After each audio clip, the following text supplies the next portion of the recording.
그럼 지금부터 자유로운 종합 토론을 진행해 나가도록 하겠습니다. 종합 토론에서는 기조 강연, 주제 발표, 지정 토론 관련 자유 의견 개진과 질의 응답이 진행되겠습니다. 궁금한 사항뿐만 아니라 오늘 토론회의 주제와 관련된 의견은 여기 계신 분이 자유롭게 말씀해 주셔도 됩니다. 손을 들어서 의사를 표현해 주시면은 감사하겠습니다. 질문 내용과 함께 답변을 듣고 싶은 분을 지명해 주시면은 저희들이 진행에 참고해 가도록 하겠습니다.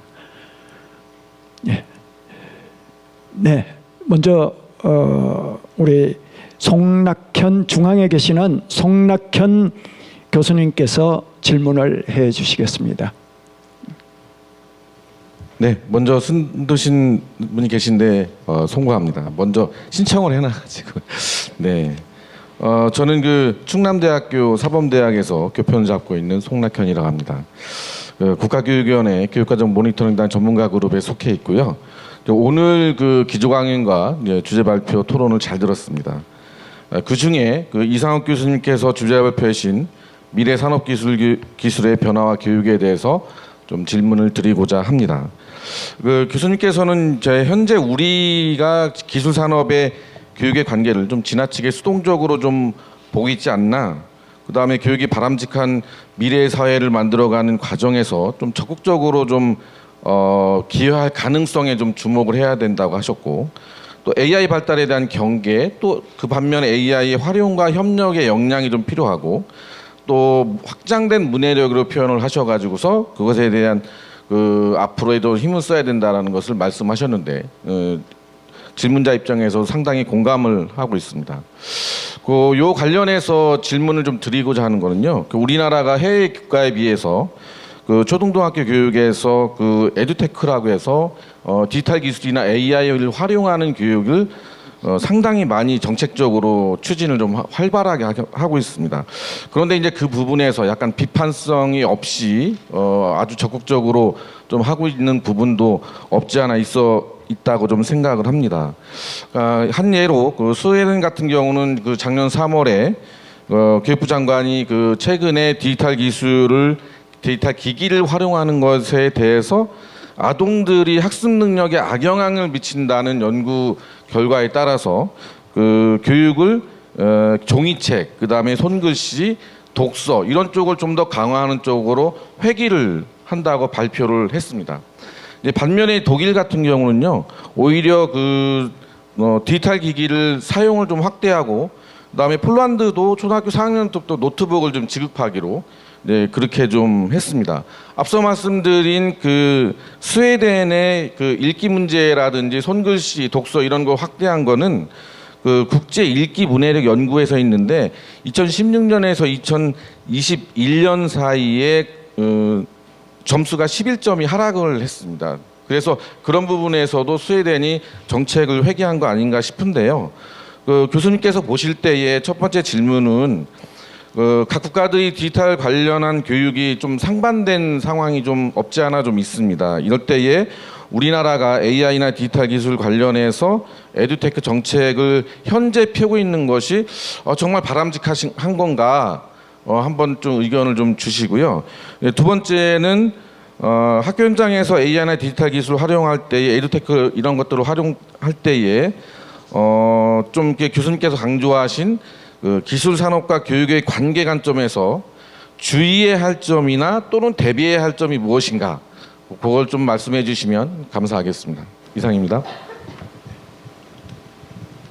이 교수님. 예, 질문 감사드립니다. 제가 미리 볼 수 있어서 조금 생각을 해봤는데요. 일단 이런 상황들이 많이 있는데요. 그러니까 스웨덴이 맞는 거냐, 독일이 맞는 거냐. 예. 근데 저는 이제 그런 질문들을 조금 조심해야 된다고 생각하는 게요. 안데르스 한센이라고 스웨덴 정신의학자가 쓴 되게 좋은 책이 있습니다. 국내에도 번역이 된 걸로 알고 있는데 인스타브레인이라고. 저도 이제 그 책을 통해서 스웨덴 상황을 좀 알게 됐는데 아까 질문자께서도 짐작하신 것처럼 스웨덴에서 그런 결정을 하게 된 데는 이제 국가적 맥락들이 있더라고요. 놀랍게도 스웨덴의 디지털 중독 비율이 그 OECD 국가 중에서도 거의 최고 수준이더라고요. 미국보다 더 심하더라고요. 그래서 실제로 원래도 이제 북부 유럽 쪽은 자살률이 높은데 이 디지털 기술과 관련돼서 디지털 거기 이제 빠졌다가 자살하고 그다음에 약물 사용이 인스타그램이나 이런 그 디지털 기술을 사용하게 된 다음부터 정신의학적 문제가 생겨서 약물을 복용하게 되는 그 비율이 뭐 20배가 늘더라고요. 4, 5년 사이에. 그러니까 지금 사회적으로 이 디지털 기술의 위험성에 대해서 엄청나게 경각심이 높은 곳이 이제 스웨덴 사회고 그런 맥락에서 디지털 기술 자체를 뭐 이렇게 멀리한다든가 그걸 거부한다기보다는 이런 위험성들에 좀 더 집중해서 아까 교수님 말씀하신 문해력 저하 문제들을 좀 적극적으로 대응해 보자 이런 차원인 거라고 저는 판단하고 있고요. 독일의 경우에는 뭐 잘 아시겠지만 EU가 위기의식이 있습니다. 기술 패권 경쟁에서 미국의 이 디지털 기술에 밀렸다는 엄청난 위기의식이 있고 그래서 이렇게 된 데는 전통적인 교육 방식의 장점이 분명히 있지만 거기에 더해서 이제 디지털 전환을 빨리 했어야 되는데 그러지 못해서 이런 문제가 나왔다는 것에 대해서 상당한 공감대가 있고 특히 독일이 그런 이유 때문에 디지털 전환을 가속화시키기 위해서 그러니까 제가 드리고 싶은 말씀은 각각의 결정들이 그냥 옛날식으로 공부하는 게 정답이다 아니면 디지털 기술을 빨리 습득하는 게 정답이다에 대한 정답 논쟁이 아니라 각자 사회가 처한 상황들에서 가장 좋은 솔루션들을 찾고 그 기존에 원래 잘하고 있던 것에서 부족한 면을 이렇게 모으려는 보완하려는 그런 노력이라는 거죠. 그러면 답은 굉장히 분명하게 나올 것 같은데요. 우리나라는 이미 사실은 디지털 기술이 상당히 널리 보급돼 있고 사람들의 디지털 문해력도 굉장히 높은 편입니다. 그랬을 때 저는 개인적으로 이거는 뭐 제가 AI의 답 그 교육부에서 진행하는 거기에 자문위원회도 들어가 있고 거기 자문 보고서로 낸 내용이니까 양심에 꺼리끼지 않고 말씀을 드리는데 저는 AI를 비롯한 디지털 기술은 그 부작용과 장점과 어느 쪽을 다 고려해도 그걸 피할 수 있는 기술은 아니라고 생각합니다. 그걸 저항하거나 거부할 수 있는 기술은 절대로 아니고요. 그러니까 당연히 그 활용 능력이라든가 그것들과 어떻게 자신의 능력을 결합해서 자신의 역량을 높일 수 있는 그런 부분들은 굉장히 중요합니다. 그래서 제가 에듀텍 자체에 대해서 비판적인 건 절대로 아닌데요. 다만 아까 말씀드렸던 스웨덴 사례나 독일 사례처럼 좀 더 그 깊이 있는 그 인문학적 좀 고민들이 필요한 것 같습니다. 그러니까 에듀텍 좋은 거다. 디지털 기술로 가니까 대전환 가니까 이거 많이 도입해가지고 교사들이 많이 쓰게 하고 학생들 많이 쓰게 하면 무조건 좋은 거 아니냐? 잘 모르겠습니다. 왜냐하면 그거의 단점들도 분명히 그 지적하는 수많은 연구가 있고 특히 그 디지털 문해력 차원에서 이 디지털 기술을 어떤 식으로 사용하는 것이 나에게 도움이 되고 내 능력을 키우는 데 도움이 되는가에 대한 고민들을 하는 교육 프로그램들이 같이 제공돼야 되는데 제가 이제 자문 보고서에서 지적했던 부분이 다 그냥 에듀테크를 어떻게 활용하는가에만 초점이 맞춰진 방식으로 사업이 구성돼 있어서 뭐 디지털 문해력이든 AI 윤리든 AI 문해력이든 그다음에 사회와 기술 간의 관계라든가 이런 것들을 성찰적으로 볼 수 있는 교육도 같이 함께 제공되는 것이 굉장히 중요하다고 생각합니다. 감사합니다. 네. 질문에 대한 답변이 잘 이루어졌으리라고 생각합니다. 혹시 또 다음에 질문 있으신 분? 네. 우리 저쪽에 계시는 분.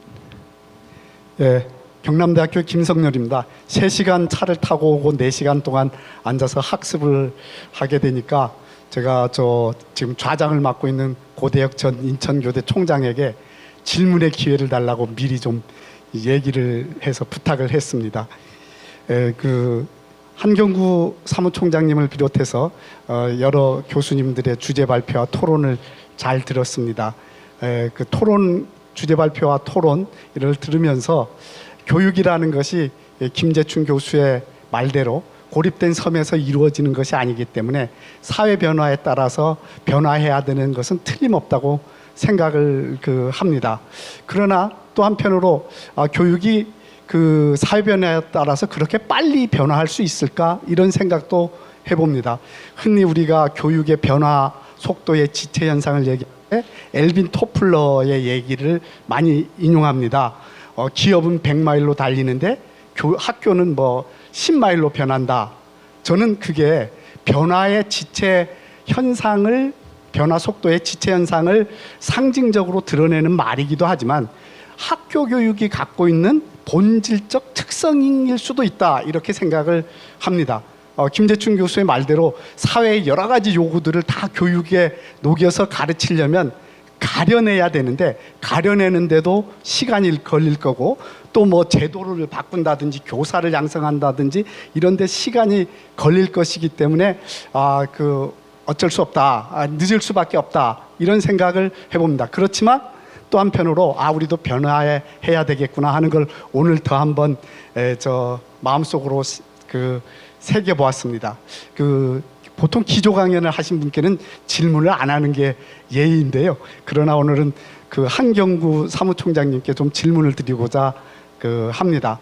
교육이 교육 체제 바깥에서 여러 가지 변화의 압력이 있고 그 변화의 압력을 받아서 총장님이 말씀한 대로 함께 그려보는 우리의 미래에 나왔듯이 변화를 해야 된다고 생각을 합니다. 그래서 함께 그려보는 우리의 미래 속에는 학교는 2050년까지는 대체 불가능한 기관이다. 이런 얘기도 있었던 걸로 기억을 합니다. 그러면 이렇게 변화하면 2050년까지는 대체 불가능하겠구나 이런 생각을 해보면서도 이러한 변화는 학교 바깥에서 어떤 일이 이루어질 때 촉진되거나 성공하는가. 지금 발표들에서는 학교가 변화해야 된다, 교육이 변화해야 된다는 얘기는 했지만 사회적으로 또는 경제적으로 노동시장에서 어떤 변화가 일어날 때 이러한 교육에서의 변화, 학교의 변화가 촉진되고 성공하는가, 이런 말씀들은 아마 제한된 지면이라서 말씀을 안 했을 거라고 생각을 하면서 총장님께서는 학교 바깥에서 학교의 변화를 촉진하기 위해서 또는 성공시키기 위해서 어떤 변화가 일어나야 된다고 생각하시는지 그 중에서 중요한 거 몇 가지만 말씀을 해주셨으면 고맙겠습니다. 네, 감사합니다. 우리 한경구 사무총장님 기조 강연을 잘 하신 것 같습니다. 기조 강연에 대해서 이제 질문이 들어왔는데 간단히 답변을 해 주시죠. 예, 감사합니다. 해주신 질문은 또 아까 이제 지정 토론자분들 언급하신 것도 들으면서 이거 최소한 1시간은 있어야 답변을 할 수 있겠다 생각했는데 뭐 시간이 없으니까 아주 짧게 답변을 드릴 수밖에 없을 것 같습니다. 그러니까 학교가 정말 크게 변화를 해야 됩니다. 그러니까 아까 이제 김재춘 선생님께서 무엇을 가르칠 것인가를 계속 말씀하셨는데 저는 그것도 변화해야 되지 않나. 대단히 죄송합니다. 있죠. 교육 전문가신데 저는 우리 교육이라는 것은 가르친다는 뜻도 있지만 그 다음에 키운다는 뜻이 있습니다. 그러니까 자라야 되는 겁니다. 서양의 에듀케이션 그러면 에두케레, 그러니까 안에 있는 걸 바깥으로 끄집어내라는 뜻입니다. 그러니까 머릿속에다가 뭐를 넣어주는 게 아닙니다. 그러니까 이제 지금 교육하고 학습에 대해서도 조금 얘기가 나왔는데 이제 아까 이성경 선생님 말씀 듣고 제가 좀 반성을 했습니다. 제가 전달력이 부족했나 보다. 그러니까 개인의 학습도 굉장히 중요하지만 교육은 사회적인 겁니다. 그리고 이게 안에 있는 거를 바깥으로 끄집어낸다는 것은 우리가 이제 인재, 아까 유튜브도 인재 질문이 계속 나오고 있는데 인재가 뭡니까? 그러니까 잠재력이 있는 사람이 인재입니까? 능력이 있는 사람이 인재입니까? 실력이 있는 사람이 인재입니까? 제가 이제 강원대학에 있을 때 학생들하고 그런 얘기를 했습니다. 자네는 미안하지만 실력도 없고 능력도 없고 잠재력만 있다. 저는 학교가 해줘야 되는 일은 잠재력을 능력으로 끄집어내주는 겁니다. 그 다음에 학습은 뭐 여러 가지 특수학교들도 있을 수 있고 고등교육기관들도 많은데 초등학교, 중등학교에서 정말 해야 되는 일, 거기서도 제대로 안 된 거는 거점국립대학이나 아까 사립대학도 말씀하셨지만 그럼 사립대학들에서 그걸 해줘야 되는 겁니다. 그러니까 학교가 제대로 한다는 것은 아까 이제 김재춘 선생님 학교가 어떻게 그걸 다 하란 말이냐. 그거 학교에 기대하면 안 됩니다. 취업 학교는 취업을 시켜줘야 되지만 취업하고 상관없는 학교들 아닙니까? 대부분의 학교들이. 거기는 사람 교육을 시켜줘야 되는 거죠. 그러니까 인재 양성은 교육의 중요한 부분 중에 하나입니다만 교육이 더 큰 거 아닙니까? 그러니까 인재 양성은 교육기관, 국가교육위에서 장기 교육 계획을 세울 때 반드시 다뤄야 하는 문제인데 학교가 제대로 하기 위해서는 학교에다가 상당한 그 자기 결정권을 줘야 된다. 왜냐하면 저도 교육과정위원회에 들어가 봤는데 너무나 많은 걸 좋은 걸 가르치려고 그럽니다. 근데 몸에 좋은 거 다 먹이면 애는 어떻게 되겠습니까? 하루에 10개 먹을 수 있는 거 아니지 않습니까? 가르치고 싶은 거 무지하게 많습니다. 그러나 정말 강제하지 않으면 안 되는 거, 아까처럼 기후변화라든지 이런 글로벌한 사고라든지 이런 거 빼고는 나머지는 학교에서 어느 정도 그 결정을 하고 또 학습자도 거기에 참여해서 결정을 할 수 있게 비워줘야 되지 않나. 그러니까 모든 걸 좋은 거를 자꾸 해주려다 보니까 학교가 정말 선생님들 좋은 분들 많아도 그 선생님들이 점점 피폐화되고 있고 교장도 너무나 부담이 많으니까 학교가 제대로 못 가고 있지 않나. 그래서 학교가 제대로 되기 위해서는 물론 교사도 성찰이 필요하고 반성도 필요합니다. 유네스코에서 교사가 제일 중요하다 그랬을 때 옆에서 조그만 목소리로 그러나 교사가 제일 문제기도 하다. 왜? 교사 변해야 됩니다. 그러니까 학교가 변하기 위해서 뭐가 필요한가? 정말 많이 필요합니다. 그러나 그것을 일일이 우리가 정해야 되는가? 큰 그림을 그리고 거기에 맞는 우선적인 정책 목표들을 하고 설정하고. 근데 거기에는 굉장한 저항이 있습니다. 교과과정 들어가 보면 다 아시는 얘기입니다만 이해관계가 보통 얽혀 있는 게 아닙니다. 그래서 이 정책 목표를 설정한다는 것은 우선순위를 결정하는 건데 그것은 이해관계 조정. 그러니까 우리가 서로 양보도 하고 어떤 걸 희생시켜가면서 그래도 큰 그림을 살리려면 무엇이 필요한가 이거라는 노력이 아닐까 생각합니다. 미흡한 부분은 나중에 기회가 되면 말씀드리겠습니다. 네, 감사합니다.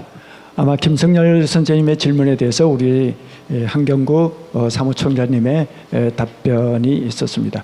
네, 시간이 많이 지났습니다만은 여러분들이 질문을 요구하시는데 한 분만 먼저 받아보시도록 하겠습니다. 그런데 두 분이 남성분의 질문을 받았기 때문에 여성분 질문을 중심으로 한번 질문하실 분 질문하시겠어요? 감사합니다. 저는 커리어 컨설턴트 협회 회장이고요. 지금 그 직업평생교육 특별위원회 위원으로 있습니다. 제가 지금 질문하고자 하는 것은 우리 오늘 한경구 사무총장님 말씀과 김재춘 교수님과 조금 전에 토론하신 분하고 연결이 돼서 제가 의견을 좀 드리고자 합니다. 사실 우리가 지금 대전환의 시대에 가장 중요한 것은 저는요.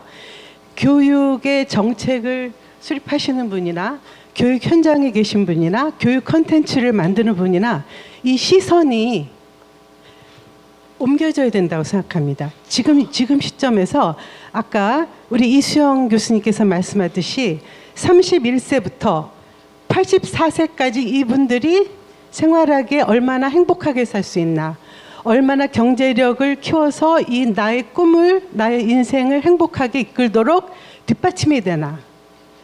전환이 저는 제일 중요하다고 생각합니다. 그러기 위해서 유아교육부터 중등, 고등교육까지 발달 단계에 맞춰서 그 두 가지를 행복하게 살 수 있는 인성교육과 그 밖에 모든 거 하고 경제력이 뒷받침할 수 있는 모든 것을 해결해 주면 될 것 같다고 생각합니다.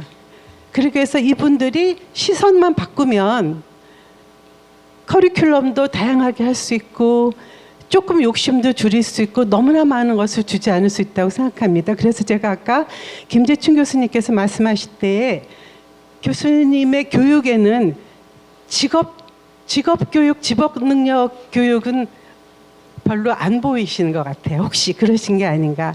왜냐하면 우리가 시선을 바꾸기 시작하면 그때부터 정말 중요한 것은 그때는 이제 저희가 직업 능력이거든요. 저는 그렇게 생각합니다. 그래서 제가 생각하기에 교수님께서 이제 그 생각을 다 하셨겠지만 아까 이제 말씀하시는 중에 혹시 그런 거에 대해서 저희가 좀 더 관심을 가지면 좀 바뀌지 않을까 하는 생각이 들어서 죄송합니다. 제가 이해를 잘못했으면 네 말씀만 듣고 제가 얘기한 겁니다. 네, 감사합니다. 김재춘 교수님 답변을 간단히 하셔야 될 것 같습니다. 그 직업 교육에 대해서 수많은 그 학자들이 굉장히 다양하게 논의를 하고 있습니다. 교육의 한 부분으로 포함하기도 하고 교육과 약간 좀 구별되는 것으로 하기도 하기 때문에 거기는 관점에 따라 달라지거든요. 근데 우리 학교 교육으로 치면 대학 교육에서는 상당히 직업 교육적인 부분이 강조될 수 있는 데 비해서 초중등 교육에서는 직업 교육보다는 직업 교육과 구별되는 교육이 좀 더 강조될 수 있는 부분도 있지 않겠느냐. 워낙 많은 학자들이 다양하게 논의를 하기 때문에 여기서 더 이상 답변하기는 어려울 것 같습니다. 감사합니다. 네, 답변 감사드립니다. 아마 선생님 그 질문에 대해서 어느 정도 이해가 되고 공감대가 형성된 것 같습니다. 마지막으로 사실 아까 남성분 두 분 질문 받았으니까 이번에는 저쪽에 계신 분 아까부터 계속 손을 들었는데 질문 부탁드립니다. 네, 안녕하세요. 저는 경기도 교육연구원장이고 현재 국가교육위원회 미래과학 인재 양성위원회에서 위원으로 활동하고 있는 김진숙이라고 합니다.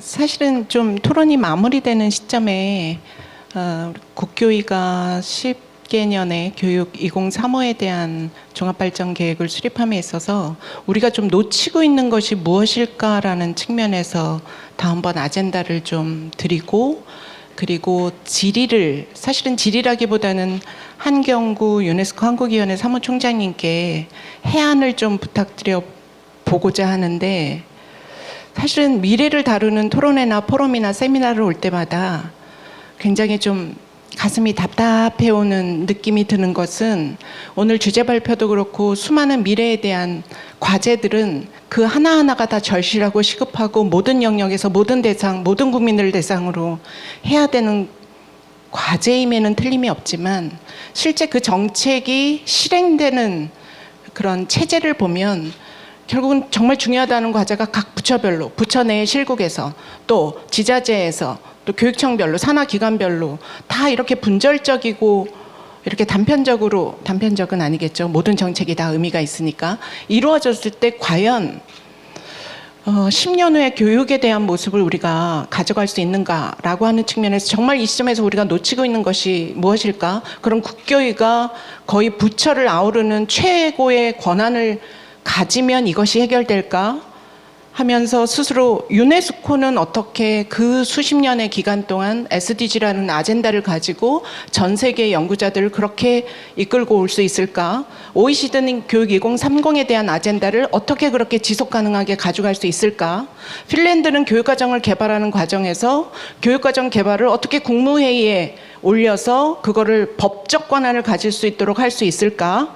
라는 차원에서 본다면 지금 유네스코 한국위원회에 계시기 때문에 정말 우리가 놓치고 있는 것이 무엇일까? 협의하고 합의하고 한번 결정된 것은 국가적 차원에서 법적 선언에 가깝게끔 뭔가 이런 체제를 갖추지 않으면 이 모든 논의들이 과연 실행될 수 있을까라는 관점에서 한경구 사무총장님께 해안을 구해봅니다. 죄송합니다. 고개를 이렇게 숙이실 정도로 굉장히 큰 아젠다를 드려서 죄송합니다. 네, 감사합니다. 한경구 사무총장님 고견을 주시죠. 예, 이게 뭐 저희도 굉장히 이제 어려운 일인데 이제 국가교육위원회는 그 계획을 수립하는 것이 이제 법적으로 그 부여된 임무로 알고 있습니다. 그래서 이제 이거를 실행하는 것은 결국은 이제 정부 각 부처들이 나서고, 그다음에 제가 아까 굉장히 강조했지만 뭐 민간 기업들도 있고 시민사회도 있습니다. 근데 저는 국가교육위원회가 정말 잘할 수 있는 것은 뭐 시간이 그렇게 많지는 않습니다만 어떻게 보면 유네스코하고 비슷한 일일 수도 있습니다. 제가 처음에 유네스코 말씀을 드리면서 이제 유네스코가 어떻게 창설이 됐는가, 그러면서 이제 지적 도덕적 연대 위에 평화를 세운다, 그런 말씀을 드렸는데 제가 유네스코 사무총장직에 공모를 할 때 이제 영어 시험도 보더라고요. 그래서 당신에게 유네스코는 뭔지를 영어로 설명을 해봐라 그랬을 때 제가 답변한 게 아주 뷰티풀한 컨트래딕션이라는 표현을 썼습니다. 그러니까 유네스코 돈 없습니다. 힘도 없습니다. 그러나 유네스코가 가지고 있는 것은 도덕적, 지적 힘인 것 같습니다. 그러니까 국민 국가들이 모여서 유네스코를 결성했는데 유네스코의 목적은 국민 국가를 넘어서는 겁니다. 그러니까 어떻게 보면 터무니없는 야심인 거죠. 그러나 지난 몇십 년을 돌이켜보면 어떻게 보면 유네스코 생겼어도 전쟁 못 막지 않았느냐, 그동안 전쟁 얼마나 많이 터지고 지금도 진행되고 있냐. 그러지만 다른 한편으로 보면 전쟁은 가급적 하면 안 되는 거다, 하는 건 잘못된 거다, 평화가 중요하다, 이런 인식은 확산돼 있고, 아무리 나쁜 사람들도 전쟁은 나쁜 거다, 평화가 좋다는 얘기는 입으로라고는 합니다. 저는 국교위가 정말 잘할 수 있는 것은 이제 아까 이게 교육이 뭐 몇 년 단위냐 복고적인 거 아니냐, 근데 국교위는 어떻게 보면 지난 정부 때 이제 법안이 만들어진 거죠. 이번 정부에서 만든 게 아니고. 그랬는데 정말 그 10년 단위 계획을 세워서 누가 보더라도 이거는 정말 해야 되는 거구나, 큰 그림이. 그래서 정말 해야 되는 거고, 이거를 하기 위해서 우리가 이해관계 당사자들도 이거는 어느 정도씩 양보도 하고 타협도 하고 뭐 거래도 하고, 현실 정치라는 거는 협박도 하겠죠. 그렇게 해서 이거는 해 나가야 되는구나, 그런 그림을 만드시는 게 정말 중요하지 않을까. 그러니까 예를 들자면 이제 계속 인재 얘기가 나오고 그러는데 우리나라처럼 인재를 낭비하는 나라가 어디 있나. 제가 강원대학 있으면서 정말 가슴이 아팠습니다. 잠재력만 놓고 보면 저보다 뛰어난 애들을 저희 과에서도, 저희 과는 아주 비인기학과입니다. 강원대에서 소위 말하는 카트라인이 가장 낮은 과인데 거기도 저보다 잠재력 좋아 보이는 애들이 있습니다. 능력이 없어요. 개발되지 않은 거죠. 우리나라는 학벌사회 아닙니까? 그러니까 애들이 다 낭비되는 겁니다. 우리가 이제 맹자님은 천하의 영재를 모아서 키우는 게 군자의 낙이다 그랬는데, 이게 잠재력만 있고 그게 발전되지 않는 겁니다. 저는 국교위에 정말 부탁드리고 싶은 게, 제가 아까 평생교육하고 고등교육이 합쳐져야 되고, 아까 이수영 선생님께서 31세까지 교육 투자했는데 써먹을 수 있는 기간이 19년이다. 네, 이거 끔찍한 얘기입니다. 그런데 바꿔서 학습에 대한, 교육에 대한 투자는 평생 하는 거다, 써먹는 것도 평생 하는 거다. 그러니까 그렇게 남지도 않지만 그렇게 손해나는 것도 아니다. 왜 40대 인재를 반도체 인재로 안 키우고 학과를 만들어서 의대 가지 말고 반도체 학과 와라. 애들 반도체 학과 안 갑니다. 그럴 필요가 뭐가 있습니까? 자기 하고 싶은 전공 못한 사람이 얼마나 많고 후회하는 사람 얼마나 많은데, 그 사람들이 공부할 수 있는 기회를 주고 그런 길을 열어주신다면, 그렇게 하면 우리나라 인재가 없는 게 아닙니다. 너무나 인재가 낭비되고 버림받고 푸대접을 받고 있는 거죠. 아까 유튜브에서 국내의 인재를 둘 강력한 유인책 말씀하셨는데, 국내에 앉아 있는데 인재가 개발이 되고 대접을 받는다면 외국에 왜 가겠습니까? 너무 길어져서 죄송합니다. 감사합니다. 아마 충분한 답변이 되었으리라고 생각을 합니다. 그리고 또 향후 미흡한 부분은 향후 토론을 통해서 계속 보완해 나가면 될 것 같습니다. 우리가 지금까지 쭉 여러 가지 질문과 토론이 이어지고 있는데요. 유튜브 채팅창에서도 많은 질문들이 제기되고 있습니다만은 그 중에 딱 한 가지만 질문을 하도록 질문을 선정해서 쭉 읽어보고 그리고 그 해당 교수님께서 간단히 답변을 해주시면 되겠습니다. 그 채팅창 질문에서는 이수형 교수님께 이렇게 질문이 왔습니다. 한국 교육 정책 입안에 있어 가계, 기업, 한국 사회가 필요로 하는 구체적인 성과물을 정책 지표로 삼아야 한다고 하셨는데 교육 정책의 지표와 교육 지표는 다를 수 있습니다. 교육은 장기적인 시간이 지나야 그 성과가 나타나는 것이고 눈에 보이는 성과를 따라가다 보면 잠재적인 교육 성과, 예컨대 학생의 인성과 같이 측정하기 난해한 부분은 놓치게 되는 것이 아닌지 궁금합니다. 선생님의 고견을 듣고 싶습니다. 이소영 교수님 간단히. 네, 감사합니다. 안 그래도 조금 취업과 관련해서 요 같은 주제의 맥락이 다 있어서 잠깐 말씀을 드리고 싶었는데 기회 주셔서 감사드립니다. 지금 뭐 직업 교육이나 뭐 그 학생 취업이나 이런 부분과 관련해서 제가 말씀드린 요지 중에 하나는 아이들이 취업을 제가 말하는 이제 성인이 된 젊은 청년들이 취업을 이제 하려면은 단순한 학술적인 지식만 필요해서 되는 게 아니고 이 질문자께서 말씀하신 것처럼 이 지원자의 인성도 인터뷰에서 반드시 확인을 하게 되어 있습니다. 그런 면에서 글쓰기, 말하기, 사회인으로서 전문적으로 자기 의견을 발표하고 또 고충을 의견을 조율하면서 해결하는 이런 모든 능력들이 다 필요한데 이런 능력은 직업교육이라는 이 성인이 된 끝단에서 있어서는 충분히 배양을 하기가 어렵고 초중고 아니면 유치원부터 어려서부터 사회생활을 어떻게 다 갈등을 조율하고 하는지 말을 어떻게 하는지 또 스트레스 상황에서는 자기와 동료의 건강과 안전을 지키면서 어떻게 건설적으로 조화로운 해결책을 찾는지 이런 모든 능력이 결국에는 사회에서 필요한 직업적인 능력이라고 생각하고 있고요. 제가 학생들을 대학원생, 대학생들 취업할 때 도와주면 실제로 이런 부분에서 코칭이 좀 필요한 경우가 굉장히 많이 있습니다. 이 학생들이 특별히 뭐 잘못해서 모르는 게 아니라 어느 누구한테도 이런 말을 들어본 적이 없는 상태에서 아이들이 이제 성인이 되고 공부는 잘하지만 사회성이 이른바 조금 떨어지는 상태로 졸업을 하는 경우에는 이런 취업에 있어서는 상당히 어려운 경우를 많이 겪고 있습니다. 이제 그런 면에서 저는 그 학교에서 어린 시절부터 배우는 이 교육과 직업 능력을 배양한다는 측면이 분절되는 것이 아니라 이 큰 맥락이 다 이어진다고 보고 있고요.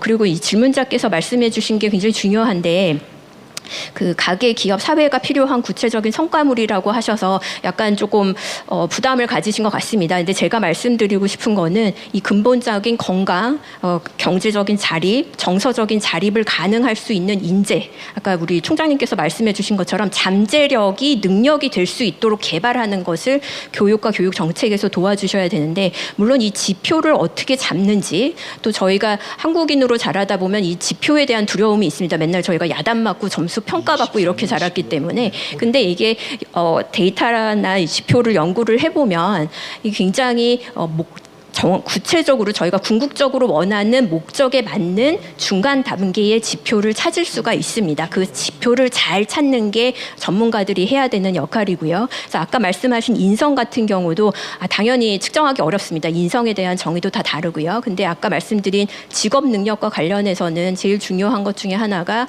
아이들이 우울증에 빠지지 않는지 자존감이 어떤지 그 다음에 이거와 관련돼서 굉장히 상관관계 이게 통계적인 상관관계가 높은 것이 뭐 비만도나 아침에 생활 습관이 적절히 되는지 여러 가지 지표들이 있습니다. 그래서 우려해 주신 부분은 충분히 이해가 되는데 지금 현재 학계에서 또 정책적으로 개발된 여러 가지 논의들이 있어서 이런 것을 동의가 국민적으로 어떤 교육의 목표를 한국에서 갖고 가겠다는 동의가 있으시면 그 말씀하신 우려 부분을 완화한 상태의 다양한 접근법이 존재한다고 말씀을 드리고 싶습니다. 감사합니다. 예. 채팅창에 대한 질문에 대해서 이 교수님께서 간단히 답변을 해주셨습니다. 여러 가지 시간 관계상 지금까지의 오늘 토론회의 토론은 여기서 간단히 마무리하고자 합니다. 그러나 오늘의 제기되는 문제가 여기서 완결되는 것이 아니라 계속 아마 이어지게 될 것 같습니다. 그리고 또 오늘 기조 강연을 해주신 우리 유네스코 사무총장님이신 한경구 선생님께서 12월 2일부터 4일까지 교육의 미래 국제 포럼이라고 해서 교육의 변혁을 어떻게 이룰까라고 해서 유네스코와 교육부 그리고 경기도 교육청 유네스코 한국위원회에서 아마 수원 컨벤션 센터에서 12월 2일에서 4일까지 쭉 토론회가 이루어질 것 같습니다. 우리 국가교육위원회의 대토론회와 이어서 같은 문제의식을 가지고 이러한 것들을 어떻게 우리 사회에 뿌리내릴 수 있을까라고 하는 문제에 고민을 하시는 분이라면 이 토론회에 꼭 관심을 가지시고 참석해 주시기 바랍니다. 그리고 오늘 바쁘신 가운데 참석해 주신 기조 강연과 주제 발표를 해 주신 강연자 선생님들 그리고 6분의 열띤 토론을 해 주신 토론자 선생님께 진심으로 감사드리며 그리고 현장에 계신 많은 분들과 국민 여러분께도 감사의 말씀을 전해드립니다. 감사합니다. 예.